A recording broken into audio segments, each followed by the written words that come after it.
Hello, my friends. Welcome to this town hall where we will focus on the changes that PMI has made to the application process, the handbook, and a lot more.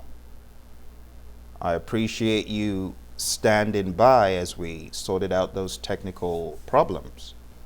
But it's a pleasure to be here with you. I know some of you have stalled your application process and you're wondering what exactly are the changes. Well, that's why we're here. We're going to take a look at the changes. We're going to take a look at the handbook. This could be up to 30 minutes to an hour depending on how quick we get through everything. Now, through osmosis, I have picked up what has changed. I have watched videos on what has changed that have been sent to us by the PMI in the REP group.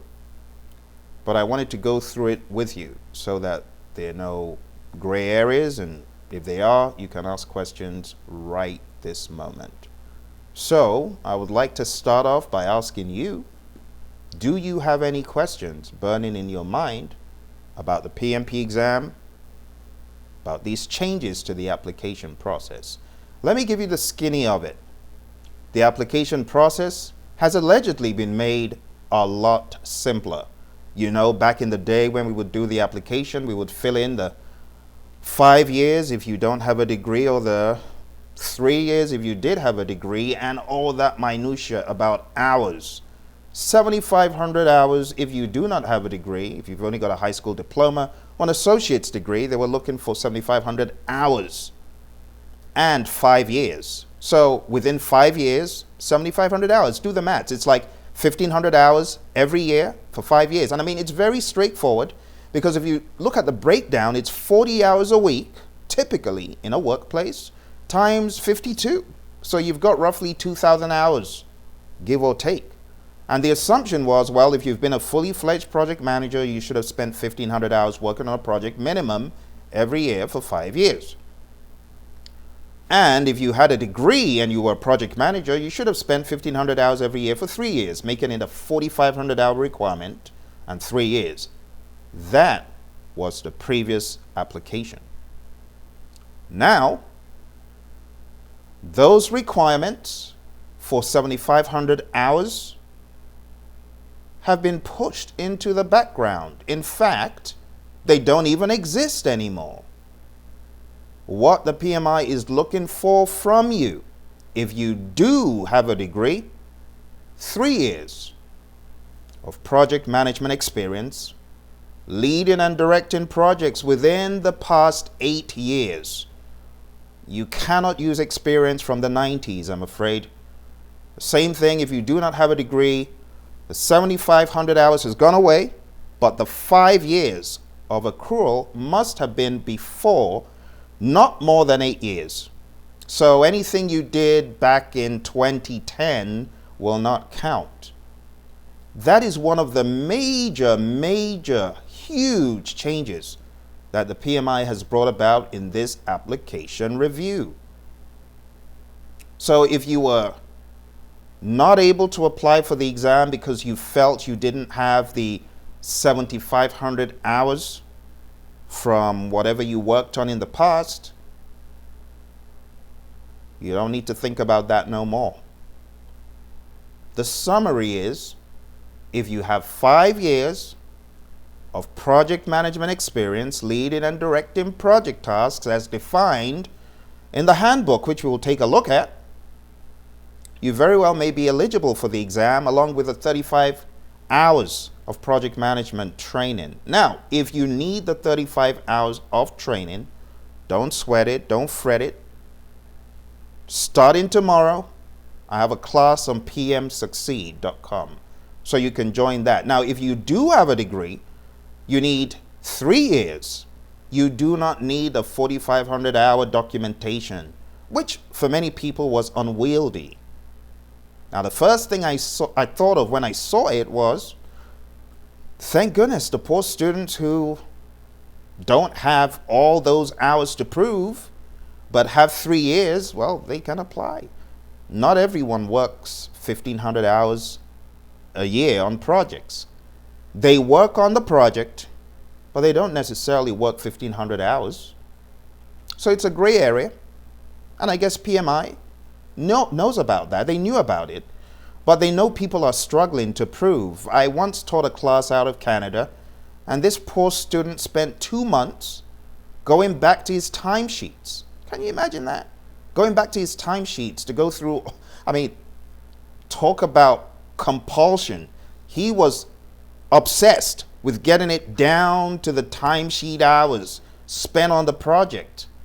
My goodness, the poor boy, by the time we were done, he ended up not taking the thing. And he's still not a PMP till today. And I'm telling you, that application process, it winded the poor guy out. He's not a PMP today, unfortunately. So when I heard that, I got really excited for people who find it hard, you know, to approximate how much time they spent. But since it's years, it's all rolled up to a higher level. So do you have any questions about that? Because honestly, if you got that piece, you got the majority of what has changed. I don't even want to go into the handbook just yet, but I want to make sure, because I know some of you are on lunchtime and I really appreciate you joining me, but I wanted to give you the skinny of it. So if you've got 5 years of experience, you don't have a degree, you very well may be eligible, just get your 35 hours, starting the course tomorrow, join me. If you've got a degree, then you need 3 years of experience. Now, if you are one of those students who went to a global accredited university with a PMI, the GAC colleges, then there's another spin that I need to show you in the handbook. Otherwise, that's pretty much it. So, questions before we go to the next layer or the next level of detail. Have you got any questions for me here?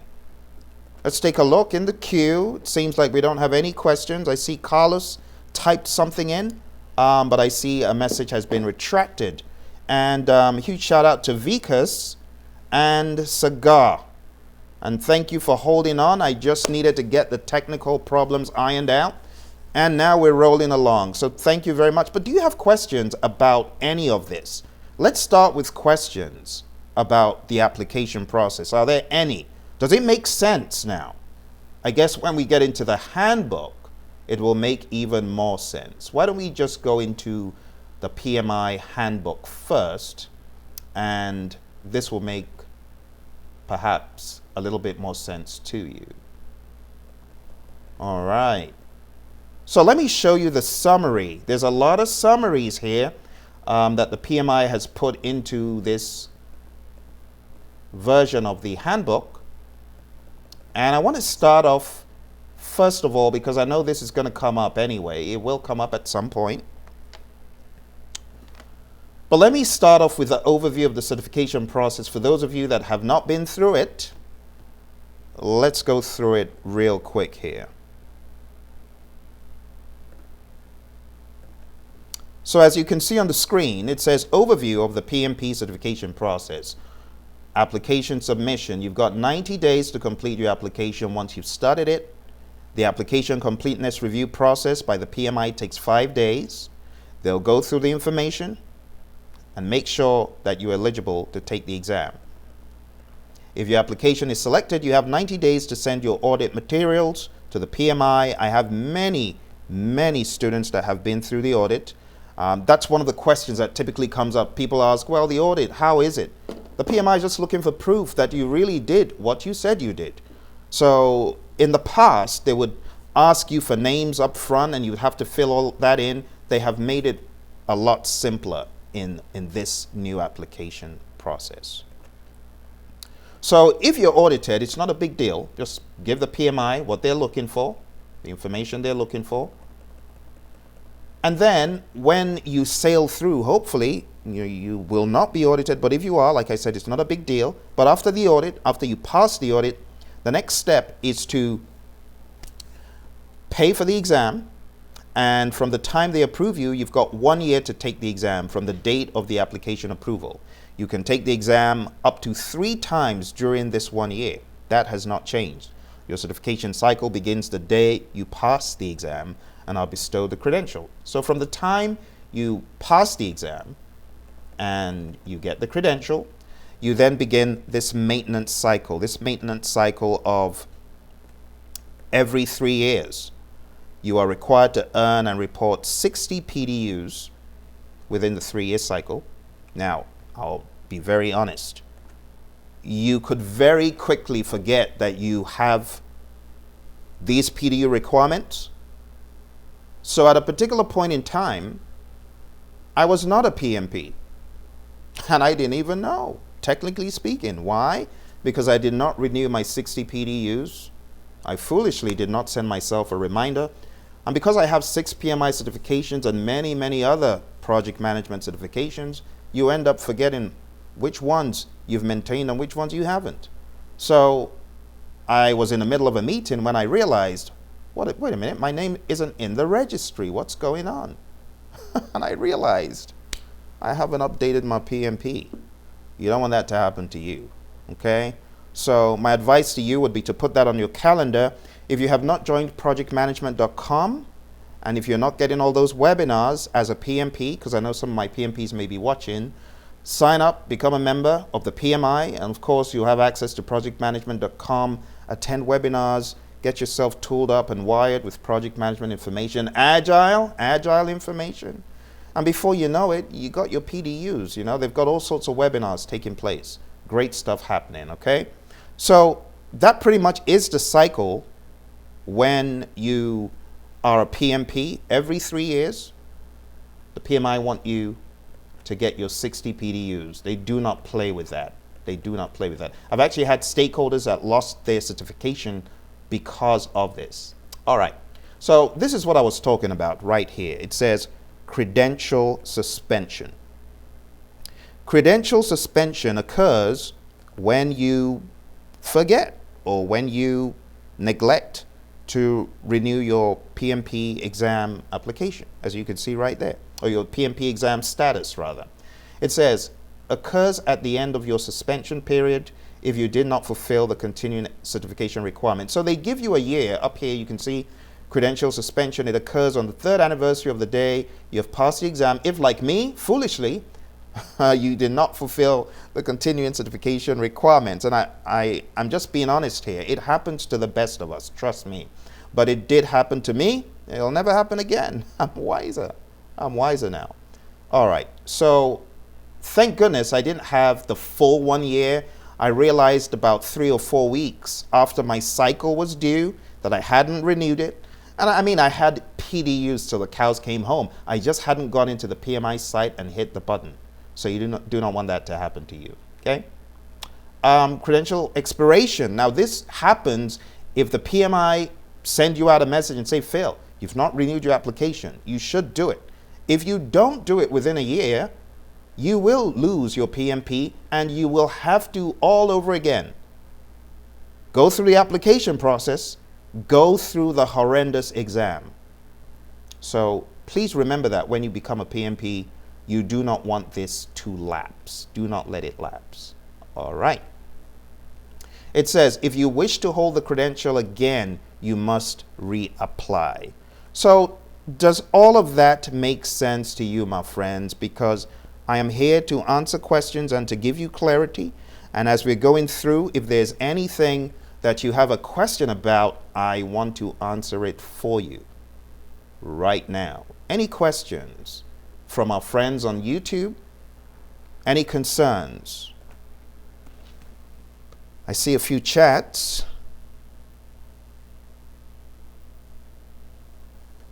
Athanasios? I beg your pardon if I got your name wrong. Carlos says, how's it going? Just received an email from PMI stating that since the transition to the online proctor testing for the PMP, they've received significant increase of advertisement of services, guaranteeing 100%. In other words, oh yeah, there are a lot of scammers. Same, okay. So let me talk about that, Carlos. Thank you for bringing that up. Thank you for bringing that up. Let me talk about that real quick. Please do not make the foolish mistake of listening to people who say, we got 100% passing rate. Don't listen. Why do I say don't listen? Because a lot of them are not in the spirit of the PMIs. The PMIs' communication to us, education providers, to cease and desist from such bogus claims. We are not allowed to make those claims if we are REPs. So those making those claims, probably not REPs. They shouldn't be making such claims because they really cannot be backed up to the T. Now, what I typically tell people, if they ask me, I give them an idea of what a similar class that I ran ended up being, statistic-wise. One such class, I trained about 120 students, and there was no pressure from management, so only about 65 ended up taking the exam. Think about that for a second. 120, but at the end, management said, oh, if you want to take it, go ahead. Only 65 ended up taking it. I had one student out of the class that needed a second try. He said, Phil, I'm old. It's been a while. That's why I needed a second try. But everyone else passed it on their first try. But it would be foolish to take that metric and convert it to my entire gamut of students. And it would be insincere and incorrect. So when people come at you and say, I got 100% passing score, 99% passing score, 98. All right. So you bestow the knowledge and the ability and everything else that comes with it to get success? No, you don't. You might give students great knowledge, but at the end of the day, you have no control over the variables that can affect the exam, like going to bed at the right time or just eating something sensible. There are many variables. What you eat, how fast you went to bed the night before, how your brain is able to process the questions. There are many factors. So when people say, oh, I got 100% passing score, I just laugh because it's not very sincere. Also, my esteemed colleague, he posted something on our REP portal. Darren, some of you know Darren, who trains PGMP. So he brought it to our attention again. This has already been in the industry for a while, but there are a lot of scammers out there, just like Carlos said, and there are people who say, well, pay us $5,000 and we'll have one of our associates take the exam for you. Have you ever heard of that? It's absolutely wild. It's crazy. Don't do it. Don't even think of it. I know my viewers don't do such things, but some people do. And it is a thriving business for a number of people of ill repute. And that's what Darren posted, and there's a chat in WhatsApp. Of course, they're always looking for people who want to take the exam, that have struggled, and they provide services to sit for the exam for you. And it's just, I don't want to go into it, but just be aware, such things are out there. You know, if you find out about it and you have proof, you know, send it to the PMI, you know. The PMI know that there are people like this out there, but, you know, I'm not sure what they do with the information, but definitely if you are affiliated with the PMI in any way, if you're a PMP, if you're an REP, I mean, you do not want to be at all associated with this. It's very, very bad. I often tell the story of something similar that happened back over a decade ago. I was purchasing a PMBOK guide, and PMI's offices were closed in Pennsylvania. They were snowed under. So I had to buy it from Amazon. You know, you got different sellers via Amazon. So there's this seller that I realized on Amazon, found on Amazon, and went ahead and bought PMBOK guides. Lo and behold, I get to the client site. We open the box, and what do we see? Photocopies. Photocopies. Now, this person was so lazy that they had not cut off their PMI ID. So, of course, I let the PMI know, hey, I got a box full of photocopies here, you know, this is crazy. This is the seller. They said, can you find the person's PMI ID on that? At the time, I hadn't. So I went back and looked, and there was the lady's ID, apparently churning them out of her basement. So who knows what the PMI did with that. But just be careful. All right. So thank you for that, Carlos. I saw another question come in. The same changes will be done. Oh, yes. So Athanasius, the RMP application process, it will change. The framework I'm showing you here is very similar. The numbers may be different, but very similar. And even though I have the RMP, remember, I have so many certifications that it's hard to keep track of all the minuscule changes. But the PMI has told us that there will be changes across the board, across the entire board. Okay? Very, very good. Thank you for the questions. All right. So going back to the screen here, there's more for us to take a look at. And the next big thing that I want to talk about is the summary that PMI have here. And if you go to page 6 of the document, you'll be able to see what I'm looking at. All right, right here. All right, because I know a lot of you have this particular question. So let's take a look at it. Overview of the PMP certification. PMP eligibility requirements. To be eligible for the PMP certification, you must meet certain educational and professional experience requirements. All project experience must have been accrued within the last 8 consecutive years prior to your application submission. And as you see here, if you have a secondary school diploma or an associate's degree, you need 5 years, 60 months, unique, non-overlapping professional project management experience. Now let's talk about this for a second, because I get a lot of questions about this particular one. What does PMI mean by non-overlapping? Well, imagine you worked 5 projects over the period of a year, and they all stacked up. Project 1, Project 2, Project 3, Project 4, Project 5. They all span throughout the entire year. You cannot say, oh, one project, 1 year, a second project, 2 years. No. So you cannot multiply the projects by the years and say, oh yeah, that's 5 years of project. No. We're talking about 2014, 2015, 2016, 2017, like that. So we're talking about without gaps. Now, even though the PMI in the application are not documenting the hours, they will be looking for a translation of the period of time, the duration, 5 years. I mean, you guys know in your PMP exam process, when you're in chapter 6, we talk about estimate activity durations. And then in chapter 9, we talk about estimate activity resources. And the difference between estimate activity resources is you're calculating not just the number of resources, human equipment, material supplies, facilities, and all that. You are also thinking about the effort. Okay? Whereas in chapter 6, you're really just talking about duration. How long? So if Phil works on a project every month for 4 hours, it will take him 10 months to work 40 hours. But if he's working all throughout, it's going to take him shorter. So what am I saying in essence?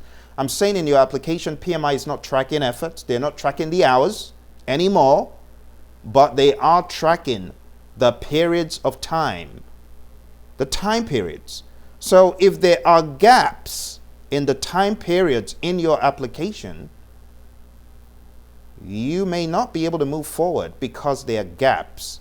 So it has to be a continuous flow of you working for that time period, that duration. So if you're using 5 hours on your application, it's okay to work January to June, and then you didn't work July, August, September, and then you worked October to December. That's fine. But the intermission in the middle, when you're filling in the application, that will not be counted. Now, if you do put in such information and you're audited,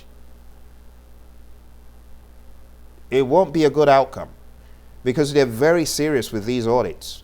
So you want to make sure that what you put in the application can be backed by your reference. You get what I'm saying? Very, very important. So that's really what they mean by non-overlapping, all right? And that is for the folks that do not have a degree. If you have a 4-year degree or the global equivalent of it, As you can see here, the PMI is looking for minimum of 3 years or 36 non-overlapping. Again, non-overlapping project management experience. You can see that. And of course, 35 hours of formal education.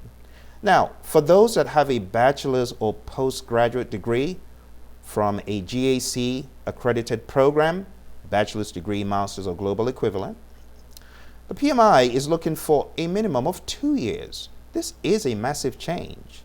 So if you're from a GAC accredited program, you need only 2 years of non-overlapping professional project management experience. Why is that? These are special colleges that are associated with the PMI, and their program mirrors the philosophies and the standards quite strongly. So those are the 3 categories. The last category is a new category. People often say, but Phil, how do I know if my college fits into this GAC program? I tell them, if your college was a GAC accredited one, you would know. Most likely it isn't, and that's why you don't know about it. But there is some information out here that I will share with you guys. I will send you a link so that you can read up a little bit more about the Global Accredited Program. And if you're curious as to whether you fit into it or whether your college fits into it, no problem. I will be sending this to you in the YouTube chat in a few moments. And I'll just share the page with you so that you are aware of what it looks like. So over here, as you can see on the screen, it says academic programs and research, and then it goes into the details regarding the Global Accreditation Center. See that over here? Global Accreditation Center to Project Management Education Programs, GAC, is an independent academic accreditation body with policies, procedures, and standards for accrediting project management and related programs in the bachelor's, master's, and doctoral degree levels. This is outside the scope for our meeting today, but here's a burning question for some students, and some students say, well, if I did go to a GAC, then I want to make sure that I used the 2-year requirement, and some people do. They fit into that bucket. Now, like I said, it's a new requirement, so some people will use that requirement to their advantage. And if your college is like that, a GAC accredited program, go for it. Athanasius says, another question is, why does Pearson VUE not allow to use the tutorial time to write some notes, brain dump, while the tutorial is optional? Very good question. The bottom line is this. The PMI established that 4 hours means 4 hours, not 4 hours, 15 minutes. And it's just a benchmark that they decided to put the stake in the ground for about a year and a half or 2 ago. Prior to that, I mean, we would have a field day in the test center writing out our full formulas and stuff, but not anymore. If you want to do a brain dump, it counts as part of your time. I understand it was the past, but PMI have decided to move forward with this new standard. Now, let me just say that based on what I know, what I've heard, some students have, fortunately for themselves, been able to pull off doing a brain dump on their manual sheet of paper, whatever it is, you know, that thing they give you at Pearson. And this has been within the past 1 year, just shortly after PMI changed it. I haven't heard many of those tales recently, but at least a year ago, there were students who were still pushing the envelope, trying to push the boundaries and trying to get their 15 minutes in. But they always tell you when you go into Pearson, don't do it. If you are found doing it, your exam will be unceremoniously stopped, and that will be the end. They'll report you to the PMI, and that's it. So, you know, I tell students not to do it. But it's a good question. Now, to that effect, let me just tell you that in my mind, I don't think it's a showstopper. Seriously. Doing a brain dump, it calms the nerves. So if I really needed to do that, I would take 5 minutes, no more, no more. Let me speak directly to my students, because I know I've got a lot of students who are taking the exam very soon. Please do not waste your time. We just heard from another student last week, and this student shared with us that, look, if I had known, I would not have wasted 10 minutes of my time doing a dumb brain dump, because when it came down to the wire, my time ran out. And if only I had spent more time, I would have felt a lot more comfortable. Now, this student passed the exam. This student came to speak to us last week in our classes. And for those of you that are just coming, if you want to be part of those classes, they're starting again tomorrow, June 20th. Go to pmsucceed.com. And tomorrow we have Chris coming to talk to us. Chris is one of my PMP gurus. So those of you who are on the program, you're going to hear Chris. Chris is coming to talk to us, Chris Clark. I call him Man of Steel, because like Superman, he's got that name. He's got the name, and he's got the last name, you know, and the name of the actor who is famous for acting Superman. But anyway, we're hearing from Chris tomorrow. And yeah, this student of mine from last week's class, he said, Phil, if I had it to do again, I would not do that goofy old brain dump. So don't do it. I don't think you guys need a brain dump as much as you think you do. I think if you could give your brain dump 5 minutes and shut it down and forget it and just move into the questions, how about doing some more time on the questions? If you're a slow reader like I am, I'm a very slow reader, and I second guess myself a lot. And I've had to train myself out of it. So now I take PMI exams or any exam, I am just going on autopilot. I am answering a question.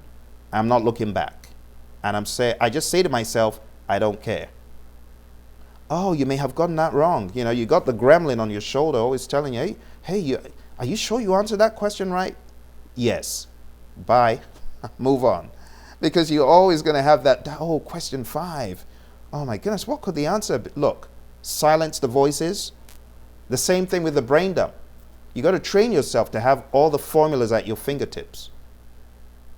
So quiet the voices and just move on. That would be my 2 cents. For the RMP exam, though, Athanasius asked the question, what I would recommend for the RMP exam is to really, really, really, really know your processes well. Know the philosophy of risk management.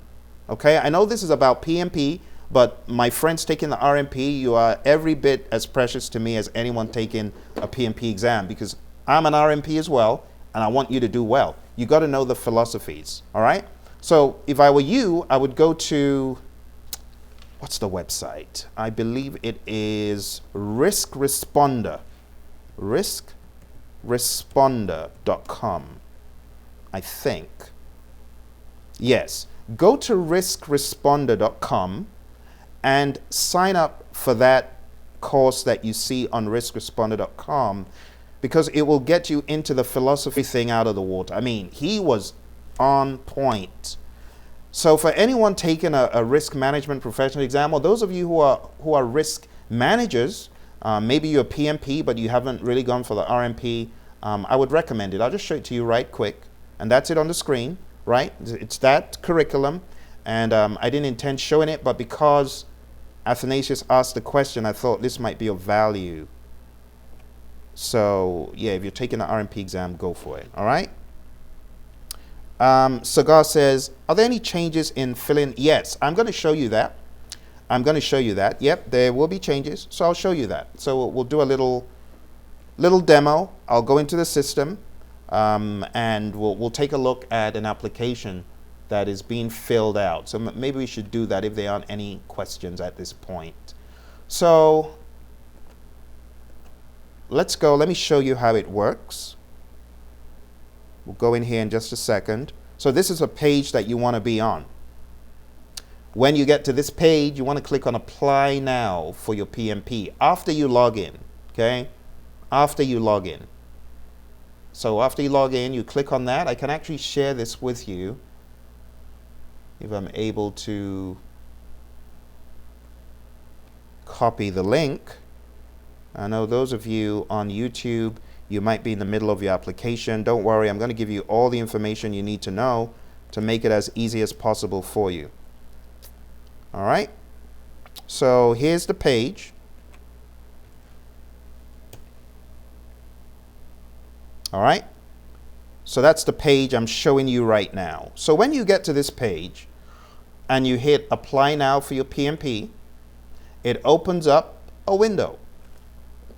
Let's take a look at this window. So your academic education, you have an associate's degree, where you're out of,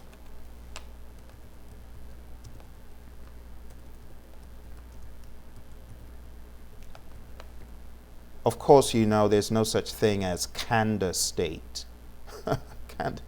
Canada State, more like it. All right, there's no Canada State, but you just get the idea. I'm just trying to show you what this would look like.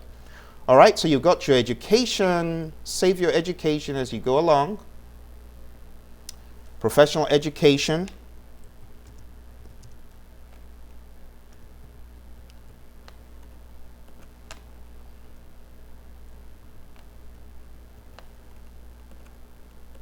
Just fill in all that good information. And you do know that the amount of time that you spend in training, it doesn't expire, at least not as at now. So 35 hours of education. The year attended is required. It doesn't like it when you do not put in the year you attended college. And let's see, it's 2018. And we're going to choose a bachelor's degree.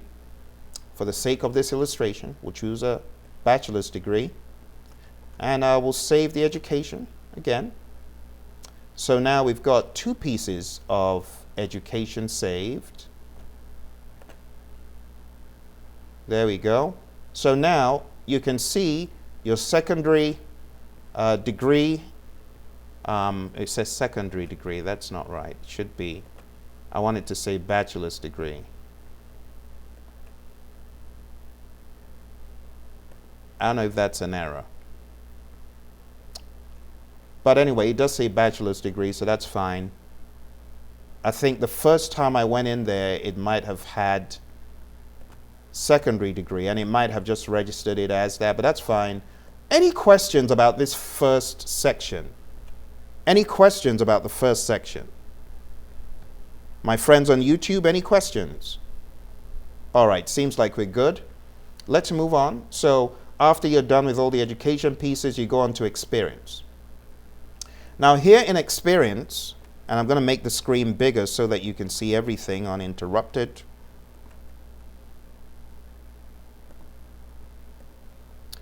So over here in the education section, the experience section, I beg your pardon, we're going to put a project title. We're going to call it Project AP 3000.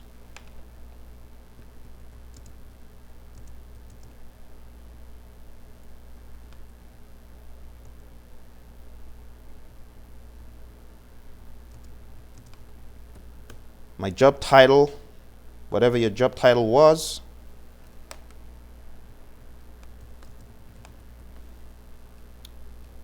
Functional reporting area is very straightforward, of course, so I'll just choose operations.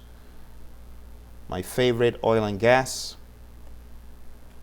or aero, whichever one is there. Approach, traditional, agile, or hybrid. Go for hybrid. Project budget.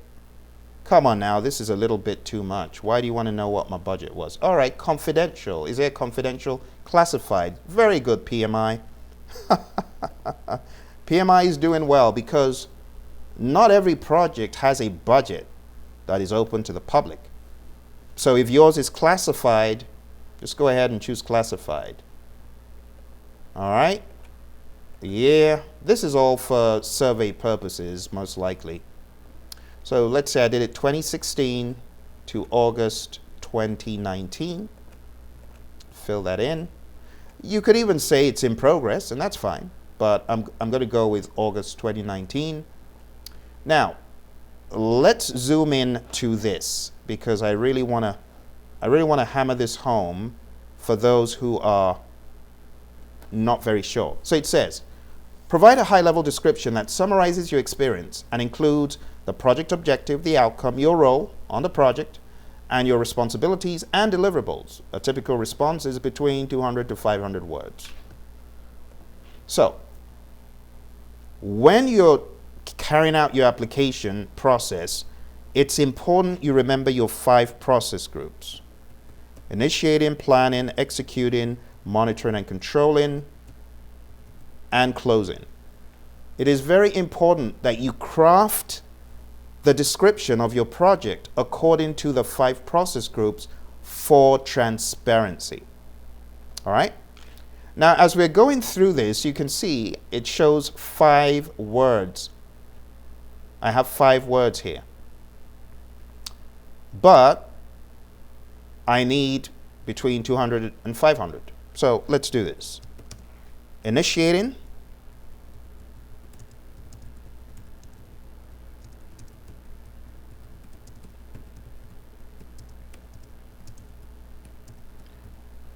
simple statement that is not of a technical nature. Simple statement that is not necessarily anything technical or fuzzy to throw off the poor reviewer.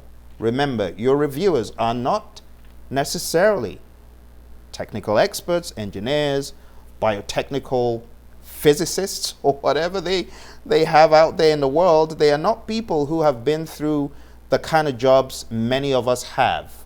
They do not understand rocket science. So do not make it technical. Keep it as simple as possible. For planning, developed the project management plan components with the team, built the schedule, WBS, and blah, blah, blah. Whatever you did, you say it. Executing, as you know, executing is a very action-oriented process group. So whatever you did in executing, you'd spell it out here.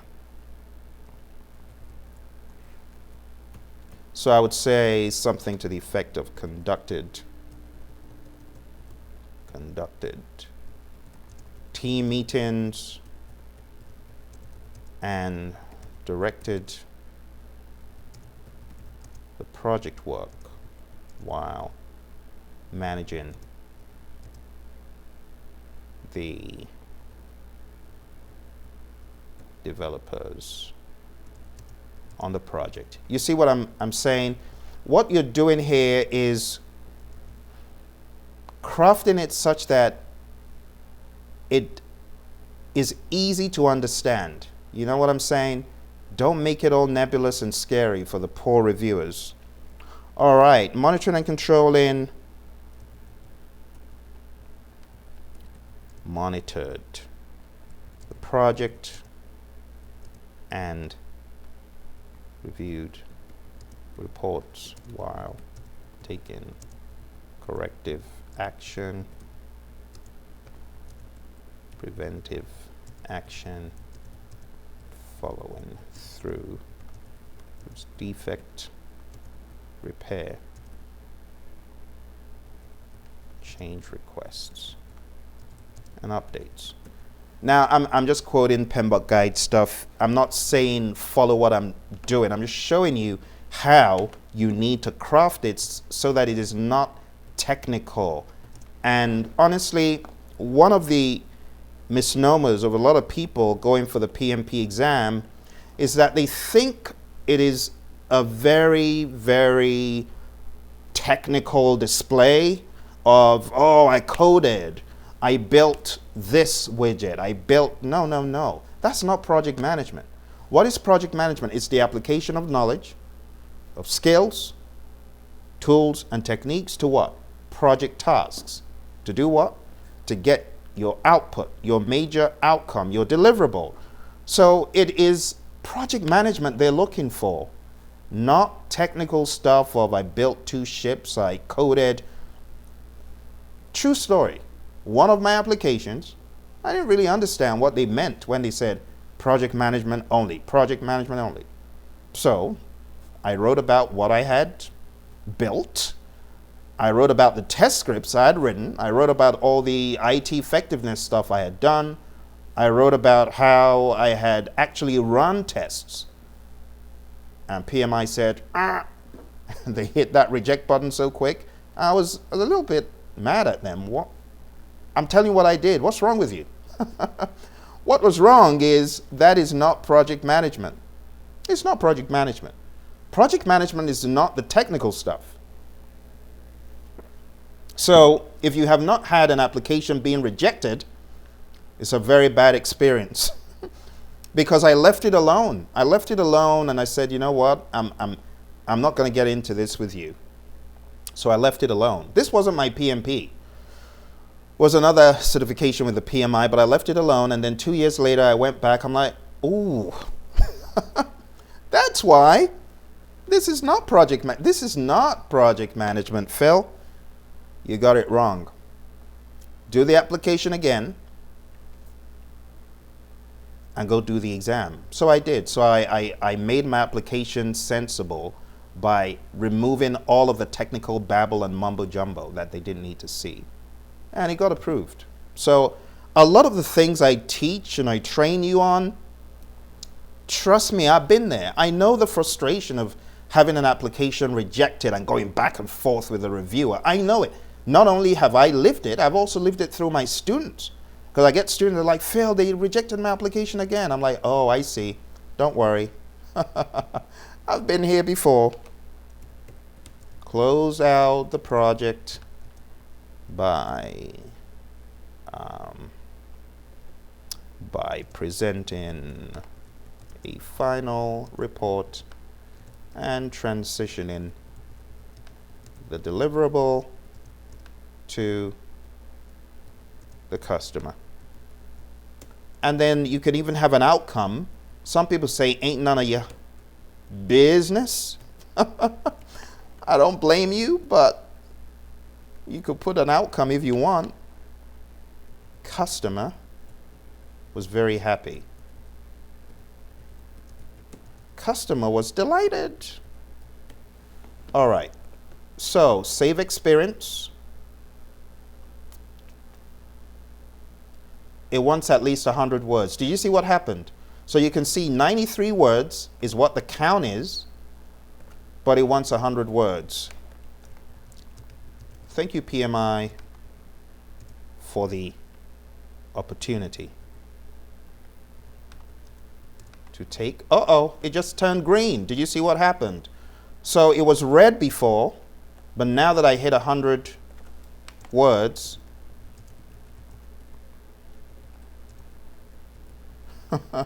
you got to have fun while you're doing these things. Come on now. Stop judging me. You got to have fun. Someone says, Phil, you're so unserious, aren't you? Oh, I can be very, very serious. So once in a while,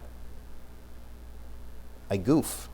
All right. So that is Project AP 3000. 40 months in the bag. 36 months was needed. And I've been working the project all the way through. And I'm done with this. All right, let's continue to the exam details section. All right, so you want to know my home address?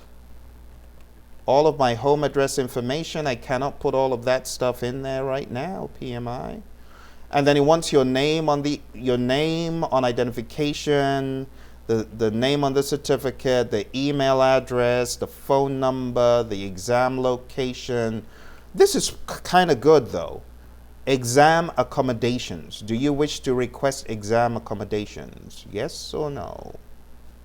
And all that stuff. And you agree to the terms and agreements. Let's click on terms and agreements. I agree to satisfy and conduct myself in accordance with all PMI certification program policies and requirements, including this agreement, the Project Management Professional Handbook and the PMI Code of Ethics and Professional Conduct, as they may be revised from time to time, and I shall maintain confidentiality of PMI examination questions. Please do not share questions. Honestly, once you get certified, I know you got a buddy, you got You got a family member. Don't do it. It dilutes the exam. We don't want that to happen. I know a lot of people don't mean any harm, but they come out of the exam and like, oh, I got this question. Here we go. This is exactly how the question was. Don't do that. Don't do that. And PMI, just try to make sure you know this. So it's okay to give lessons learned, but when you give lessons learned, you've got to keep it very high level. Very high level.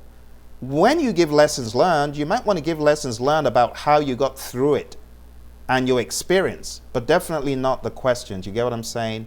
Anyway, I'm preaching to the choir. I know you guys already know that. I agree that I shall be truthful. I agree to notify PMI certification department in a timely manner if there are any changes to what I've shown here. I have reported and will continue to report to the PMI within 60 days of occurrence any matters, proceedings, lawsuits, settlements, and other agreements, blah, blah, blah. I agree that if my compliance with any of these terms of this agreement requires or includes any explanation and supporting documents, I will provide a complete and accurate explanation. So what is the summary of all of this? PMI is trying to make sure that you will be honest, you will tell the truth, and they're not going to be wondering, that Phil,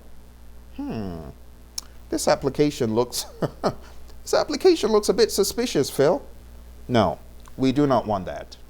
All right, so I hope all of this has made sense. The intent was not to go, into all of the extra minutiae in submitting the application, but I just wanted to show you at a very high level what the new application looks like per project. And boom, if that was a real project and I was a student who had finished that 36-month project, that's it. That's my application in the bag. Simple, easy, straightforward. But it's a big change. For those poor students of mine who have already started the process, I said, you know what? You might as well just keep driving through. Because someone says, oh, Phil, this is hell. And as the saying goes, if you're going through hell, just keep going. Keep going. Get out. So some of you at the end of the application process, that's fine. Some of you are like, oh, I should actually do this all over again. It's up to you. It really depends on what you think. But I wanted my students who had started to finish. It's all right if you've not started and this is new. It's all good. It's okay. What's the worst thing that could happen, right? The worst thing that could happen is an audit. You get an audit, give the PMI what they're looking for. I've got a student out of Turkey. She got her audit done in a day. She was vicious, though. She was vicious. She got the whole thing done. She had already found, someone who would be the guarantor, whatever you call the person who signs, your reference. She found someone who was going to sign it. And the moment she got audited, as if like clockwork, she knew I could probably get audited, and she was, but she got it done in a day. And she sent off the thing to the PMI. PMI, well, I'm hoping that the audit process becomes simpler, on par with this good stuff you're doing. I know you're trying to do good, PMI, so kudos to you. Is it too early to say kudos to you, PMI? Don't fail me. Don't disappoint me. This is one good thing you've done. Not the only good thing, one good thing you've done. You've done a number of good things. This is one of them. Another good thing the PMI did was making the exam, as Athanasius was asking, you can now take the exam at home. That was not on the table before COVID. So PMI have done some good things. Projectmanagement.com, that was another good thing the PMI did. So I'm reminding you that not everything the PMI does for you is against you. Like the PMP exam. Some people say the PMP exam, they are against me. I can put money on it. These people, they're trying to make my life miserable. Live. Like they're looking at my exam, and as I'm getting a question wrong, they're giving me another question just like it. No. They don't do that. The funny thing is I thought they did when I was taking my exam, but they don't. All right, my friends, I talk too much. I'm digressing. Any questions for me? Final questions before we wrap up. We've been going for about an hour, and I'm hoping that all of this stuff has made sense to you. And now's the time I answer any questions about the application process, about PMI itself, anything else. Going once. Going twice. Going thrice. All right. Thank you, JM. So, JM, you just signed up for the training. Jamaica, right? Am I imagining that you just signed up for the training, or do you have a twin on YouTube right now? I'm really looking forward to it. I believe you might have signed up, and we will see tomorrow. Yeah, we'll see tomorrow. Tomorrow's going to be great. We're going to be going through a lot of scenario type stuff, and it's going to be more pragmatic than anything else. We're going to have a real-time discussion about the PMBOK guide, about chapters 1, chapter 2, and boom, we're going to get to chapter 3, which is my favorite. I love chapter 3. Chapter 3 is about the leadership piece, and my mentor, John C. Maxwell, he says everything rises and falls on leadership, and it's true. And that's why leadership really excites me. We're going to talk about leadership tomorrow in chapter 3, and yeah, it'll be really nice to see you in the class. Anyone in tomorrow's class on the call right now? Anyone else? So Mike, you take your exam on Tuesday. All the very best, Mike. Oh, it's a pleasure. It's always a pleasure. Well, I'm really excited that you joined, Jamaica. Looking forward to it. It's all good, Mike. You're going to do great. You know what? Before your exam, just watch the video. 1 day to the PMP exam. I've got another video, 3 days to the PMP exam, and you're going to do great. Just remember, let me give you a quick coaching session, Mike. Quick coaching session. Quick. The word calm means something. C-A-L-M. And let me tell you what it means. It's a mindset that you need to convert over to your exam experience. First of all, be cool, be calm, be collected. Don't let the exam jerk you all over the place. You tell the exam, I'm in control of you. There are times you might feel like the exam has got a stronghold. No. Tell the exam, I can choose not to answer your question right now, and I can go to another question that I can easily answer. So be calm, be cool, be collected, be confident. Know that you've done everything you can. All right. The A, it stands for being aware. You got to be aware of your surroundings. Honestly, like some people that haven't really practiced a lot of test questions, they get into the exam and the time is just going, and before you know it, the exam's over. And they only got halfway. Seriously, they only got halfway. So you need to be aware of time, aware of your surroundings. Don't let the exam punch you in the jaw. Be aware, okay? And then you need to be action ready, action oriented. What do I mean? When I got into my exam, I got into question 1, and it gave me such a smack over the head, I didn't know where I was. I went to question 2. Same thing. This happened for 20 questions. So Mike, guess where I was 1 hour into the exam? Question 20. Question 20. But there was one thing I was action ready. I was ready to roll with the punches. I had a good night's sleep. I checked out the venue the week before, and I was really confident. But when I got all these crazy questions coming to me, I realized I needed to do something different. It's a longer story, but the bottom line is I was action ready. I did something that many people wouldn't do. Wouldn't even think of. I've never heard of anyone who did this until I started sharing it with students, and then they started doing it. But the questions from 1 to 20 were so decadent, I had a mental block.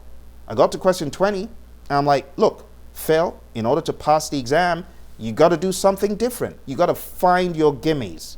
So I went to question 200, and I took the exam from question 200, 199, 198, 197, 196. I'm like, my goodness, I know this stuff. I can fly. I can do it. And before I knew it, I was back at question 20. 3 hours, 55 minutes. So do the maths. I had only gone to question 20 at the end of an hour. So I had 3 hours left. In 3 hours, I answered 180 questions. It's pretty quick. Pretty quick. So anyway, long story short, I passed the exam, but it was because I was action ready. Okay? So C-A-L. The L is for lead yourself. Everything you need to do, Mike, do it. Take a look at the glossary. Read it. Go through the entire glossary. One of the things I'm going to try to do before next week, I'm going to try to put out the video that I've played a few times on one day to the exam and everything you need to do. And by the way, my PMPs who got certified last week, both of them, they said, Phil, I watched that video. And it's that same video where I shared the CALM strategy. So if nothing else, Mike, I hope you're going to get this strategy. But the L, being calm, the L is to be a leader of yourself. Do the right thing at the right time. Don't burn the midnight oil crazily. Shut it down, watch a movie. Make sure you've freed up your mental capacity to think. Because honestly, it's not that you don't know the stuff. You know the stuff. The question is, will your brain be ready to process the information? Because when you get all sorts of scenarios and they're titrating and combining knowledge areas and process groups and ITTOs, outputs here, sub-inputs, your brain has got to process them all. Your brain needs to be in peak condition on that day. So you've got to be a good leader of yourself to shut it down at the right time and to do everything that you need to. That's what the L stands for. And the M, that stands for manage your resources, your time resources. So Mike, are you going into a test center? Are you going into Pearson? Or are you going to take it at home? If you're going to take it in Pearson, I've got certain recommendations for you. It rolls a little bit differently now, especially with the break you get if you're at home. But if you are at Pearson, nothing should prohibit you from freely taking more breaks. I believe you can still take ad hoc breaks. And I also need to ask my students who got certified. Oh, by the way, a shout out to Martin, PMP Guru, who just got certified, and Lenora, who also just got certified a few days ago. Shout out to you guys. So, Mike, are you doing it at home? Oh, thank you, Mike.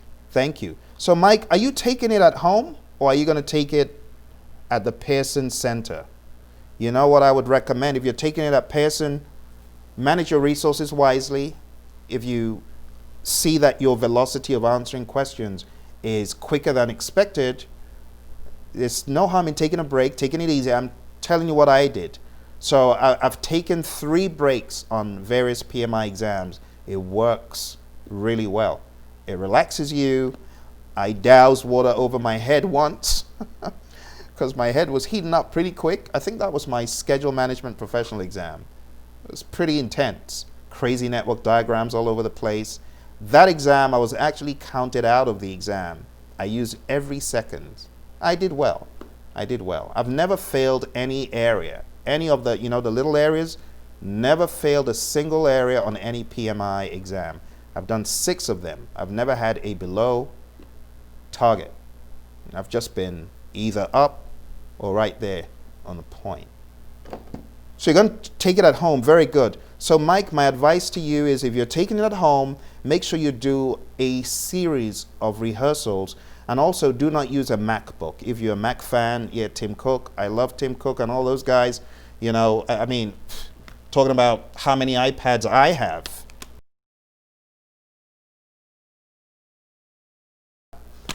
But don't use the MacBook.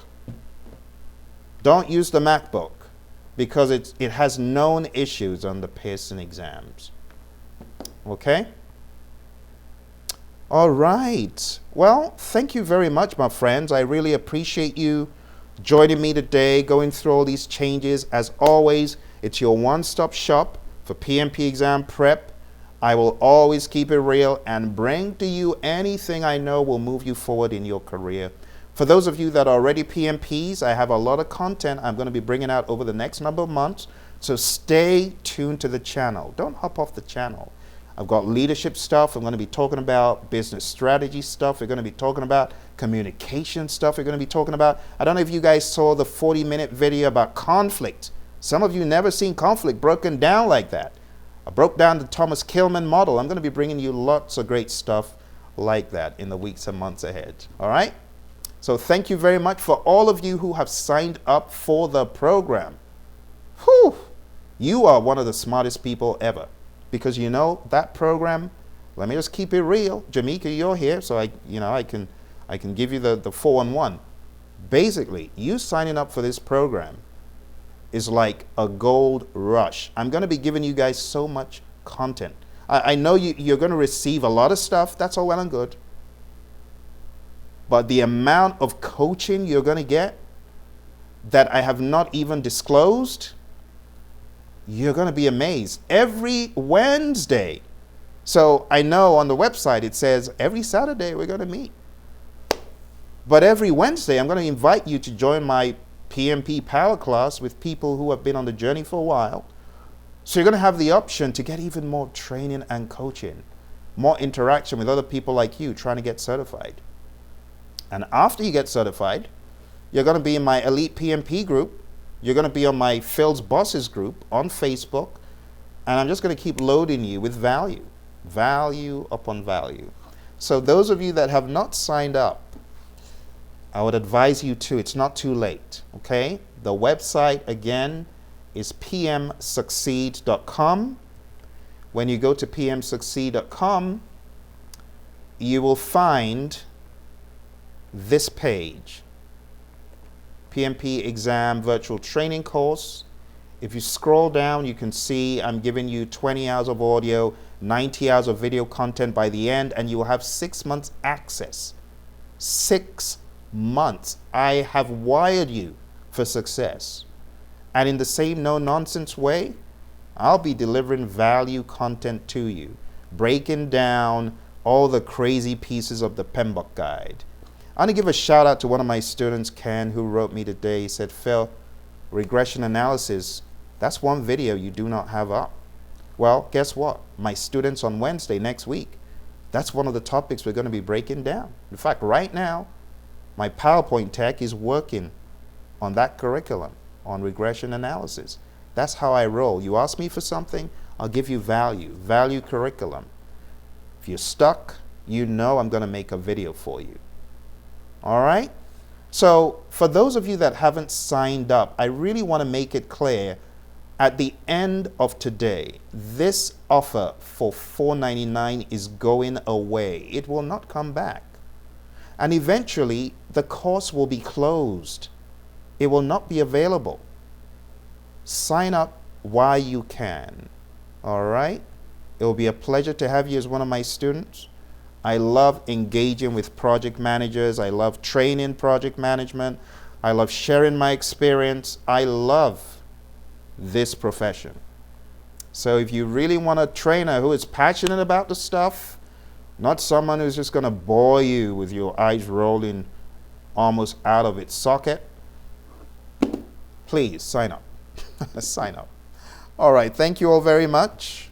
It was a pleasure taking you through these concepts, and I look forward to hearing the great news of your success. Okay? You all take care, and I'll speak to you soon. Bye for now.